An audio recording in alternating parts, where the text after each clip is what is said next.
আমরা আসলে সম্প্রতি সময়ে দেখেছি যে বৈষম্য বিরোধী ছাত্র আন্দোলন যারা ঘটে যাওয়া যে বিপ্লব বা গণঅভ্যুত্থান, যারা এই গণঅভ্যুত্থানের মূল স্টেক হোল্ডার, তারা একটি ঘোষণা দিয়েছে যে তারা 31শে December proclamation of second revolution ঘোষণা করবে। আমরা যদি দেখি যে ইতিহাসের দিকেও যদি আমরা তাকাই, যতগুলো বিপ্লব সংগঠিত হয়েছে, যদি আমরা আমাদের 71-এর দিকেও তাকাই, সেখানেও কিন্তু একটা প্রোক্লেমেশন ছিল। প্রোক্লেমেশন বেসিক্যালি যে কোনো ধরনের বিপ্লব বা গণ অভ্যুত্থানকে একটি অফিসিয়াল স্বীকৃতি প্রদান করে।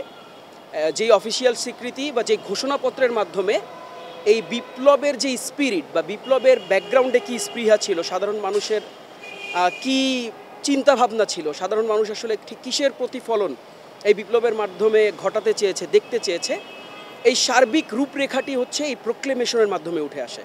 তো এই প্রোক্লেমেশনটাই মূলত বৈষম্যবিরোধী ছাত্র আন্দোলন যেটার অ্যানাউন্সমেন্টের ঘোষণা দিয়েছে 31 ডিসেম্বর। তো নাগরিক কমিটির, যেহেতু জাতীয় নাগরিক কমিটি এটিও আন্দোলনের একটি গুরুত্বপূর্ণ স্টেক হোল্ডার ছিল। আপনারা জানেন যে এটি ছাত্র জনতার গণঅভ্যুত্থান ছিল, এখানে নাগরিকদের অনেক বড় কন্ট্রিবিউশন ছিল। তো জাতীয় নাগরিক কমিটি এটাকে অবশ্যই সাধুবাদ জানিয়েছে। যে কোনো রেভুলেশনেরই একটি ঘোষণাপত্র থাকা দরকার, এটাকে লেজিটিমেট করার জন্য এই ধরনের ঘোষণাপত্র ইতিহাসেও গুরুত্বপূর্ণ ভূমিকা রেখেছে। আমরা যদি দেখি ফ্রেঞ্চ রেভুলেশন আমরা দেখেছি ঘোষণাপত্রের মাধ্যমে এটিকে স্বীকৃত দেওয়া হয়েছে। আমরা যদি দেখি অস্ট্রিয়া রেভুলেশন, আমরা যদি দেখি স্পেন রেভুলেশন, প্রত্যেকটি রেভুলেশনেই, আমরা কিউবা রেভুলেশন, সবগুলো রেভুলেশনেই কিন্তু প্রোক্লেমেশনটা হচ্ছে এটাকে লেজিটিমেট করে, এটাকে সাংবিধানিকভাবে বা লিগেলি এটাকে বাইন্ডিংস দেয় বা এটাকে রিকগনাইজ করে।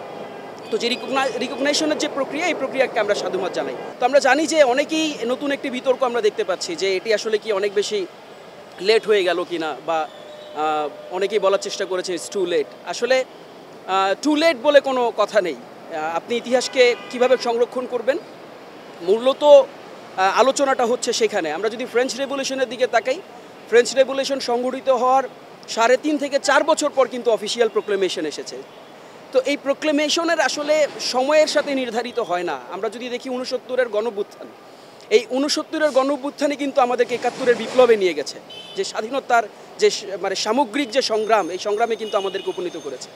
তো এটি একটি চলমান প্রক্রিয়া। এই প্রক্রিয়ার মধ্যে দিয়েই একটি রাষ্ট্র নতুনভাবে, আমরা জানি যে যখন বিপ্লব সংগঠিত হয়, বিপ্লব সবসময় যেটা করে সেটা হচ্ছে যে রাজনীতির বা একটি রাষ্ট্রনীতির যে প্রচলিত ধ্যান ধারণা, প্রচলিত যে সিস্টেম, এই সিস্টেমকে চ্যালেঞ্জ করে, এই সিস্টেমকে চেঞ্জ করার জন্য, নতুন একটি সিস্টেম রিফর্ম করার জন্য কিন্তু বিপ্লব সংগঠিত হয়।